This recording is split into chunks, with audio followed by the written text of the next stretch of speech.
6 years ago, shortly after I had announced I was running for assembly, a well-meaning Muslim uncle pulled me aside.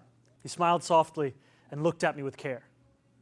In a quiet voice, he told me I did not have to tell people I was Muslim. I had not learned the lesson that he had been taught, that safety could only be found in the shadows of our city, that it is in those shadows alone where Muslims could embrace the fullness of our own identities, and that if we are to emerge from them, then it is in those shadows where we must leave our faith.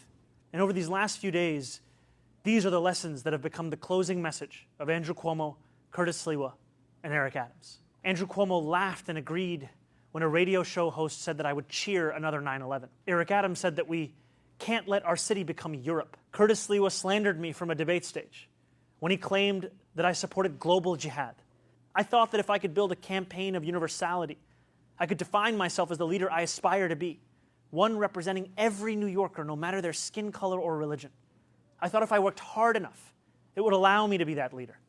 And I thought that if I behaved well enough or bit my tongue enough in the face of racist, baseless attacks while returning back to my central message, it would allow me to be more than just my faith. I was wrong. No amount of redirection is ever enough.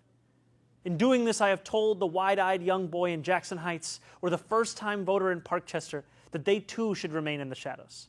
I am becoming that same uncle who took me aside. No more.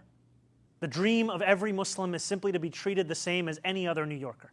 And yet for too long we have been told to ask for less than that. More than 1 million Muslim New Yorkers exist in this city only to be made to feel as if guests in our own home. No more.